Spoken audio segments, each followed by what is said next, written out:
Hello guys, we are back with our next lecture. In this lecture, let us go through the next topic. So here we'll be discussing initially about modified weight and modified signal guys. After that we will be moving on to the hardware solution. Okay, yes. So let us start. So if you recall, there are some small disadvantages with respect to signal and weight guys. So the disadvantage in weight is, so if there are 100 processes in your program, in your computer, 100 processes, okay, so at that time in which order they are going to execute, so there is no rule or nothing, right? Yes. So what this modified weight does is, so whenever a process comes for weight, and if it is in that particular loop, so what it will do is it will create a linked list and it is going to arrange in that exact order. And when the signal is done, so it is going to pick them in the exact order to get the exact output as per the requirement, like in the exact order which they came, right? Yes. Okay, so what we will do here is weight semaphore star s.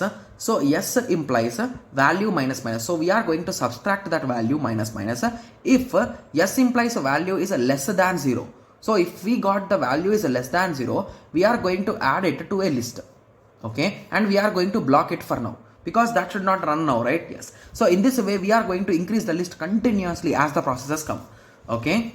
Yes. So what we will do on the signal side is, so we are going to take one element after the one element in the list, so remove a process from the list. So in that way, like in the same order we are going to take. So this is the concept of a modified weight and modified signal guys, okay. Yes. Okay, so and now let us continue with the hardware type of solution. So in hardware type of solution, there are two types of solution, okay.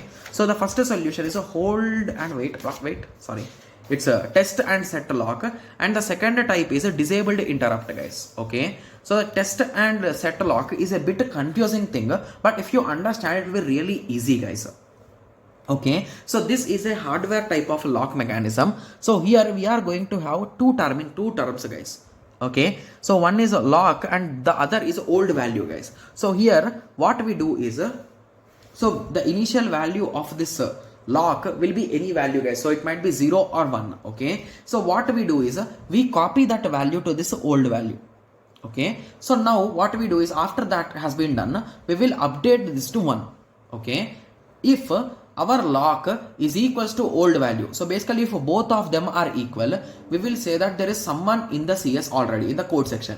Whereas here we say that if there is if it is not matching, we will say that no one is in there in the code section. Got it? Yes. So most of the students, I am sure that no one got a clear idea with respect to this, right? Yes. So let me show you what exactly is done with respect to this. Okay, sorry for that. Okay. So what we do is, so assume that in a lock, the initial value is 0, okay. So now what I will do is I will copy this value to old. So now this value is 0 and now this value is 1. So now I will compare these two values.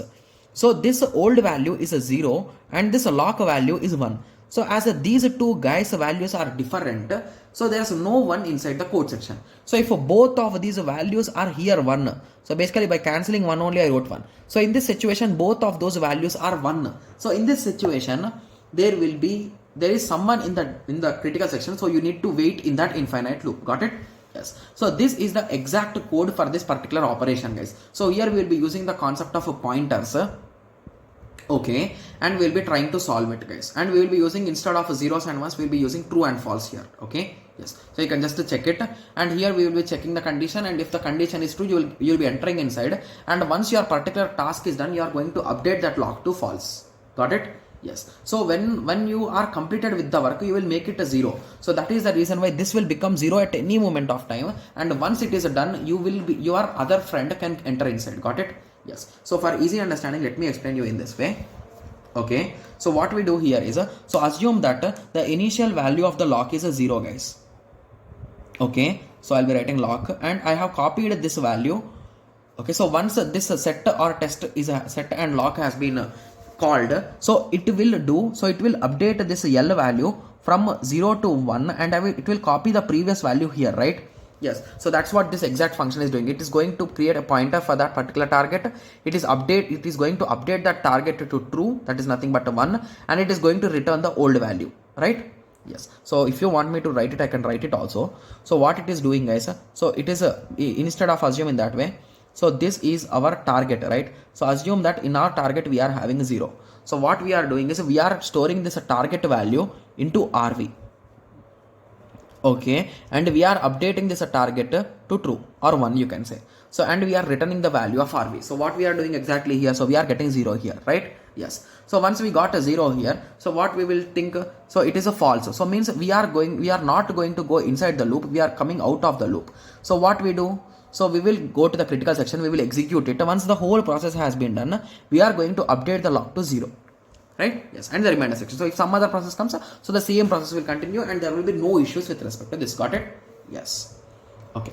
So basically most of the students will be like, okay, so this is also almost similar to variables. So then where is a hardware and why I am calling it as a hardware? So the reason why we will be calling it as hardware is this is a hard coded code, guys. So this is a device, assuming that way. This is an atomic operation.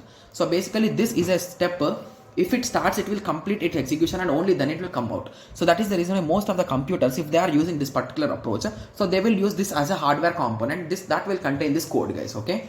Yes. So now let us continue with the next method, that is a disabled interrupt, guys. You can just check the words here. So many modern computer systems therefore provide specific hardware instruction that allows us either to test and modify. So that's what I told. There will be a specific hardware that the content of the word automatically, that is an atomic operation or uninterrupted unit. We use this to solve the critical section problem. Got it? That's what it's exactly written. Okay. Yes. So when it comes to disabled interrupt, so this is a funny approach, to be clear, guys. Okay. So what we do is, so this will be really funny. I'm being clear here. Okay. Yes. So what we do here is, so if a particular process is running, so it will come inside, it will start the initial section. So once it enters the section, once the entry section is given for this particular process, it is going to disable the interrupts, guys. So basically no one can come here again. So they will compulsory wait here. That's it. So it's going to disable that interrupts completely. So everyone will be waiting here itself. No one can come inside. So until that this thing passes the exit section and enables the interrupt. So once it re-enables the interrupt, so this will cause the interrupt and that will disable the interrupt. So in that way, so basically that is the concept of a disabling interrupt. So basically it is a turning off switch on and off. In that way you can assume. Okay. Yes. So this could be a hardware solution where processor has a privilege instruction, that is entering into the critical section process will disable all the interrupts and it will enable only once it is exiting the system. Okay. So this solution is only used by operating system, because this thing, if you are giving chance for everyone to disable the interrupt, so then someone will create a virus which is going to disable the interrupt and your system will never work in a proper way, guys. So that is the reason why it is only given for some operating system functionalities. Okay. Yes. So now I hope everyone got a clear idea with respect to this whole concept, right? Yes. So we discussed all the 3 different type of solutions, and this monitors we are just skipping it for now, guys. Okay. Yes. Okay, so in this whole topics, we discussed everything clearly, but I left one particular thing unhold, guys. So we did not discuss in detail about a deadlock, right? So what if a deadlock occurs? Is there any solution for it? So that's what we will be starting discussion in the next lecture, guys. Okay, yes. So now we are done with one more layer of topics. So this is also done now. So now we will be moving on to deadlocks. Okay. Yes. So in the next lecture, we'll be starting the concept of a deadlock and what are the criteria of deadlock, how we can avoid it, what we do to avoid it, what should we take care of. Those all things we'll be discussing in the next lecture, guys. Okay. Yes. So let us discuss about deadlocks in the next lecture. I hope everyone got a clear idea till now, right? So we discussed about process synchronization and all those things. And please practice the codes of the standard codes, guys. So we discussed the 3 different standard codes, right? And the codes of producer, consumer and all those things, because in GATE he could give some fill in the blanks, right? That's a commonly asked question from this topic, from process synchronization. Okay. Yes. So I hope everyone got a clear idea on this. So in the next lecture, let us start the discussion with the deadlocks. Okay. Yes. So let us meet in the next lecture. Thank you. Thanks for watching. Like, share and subscribe for more awesome videos like this. Thank you.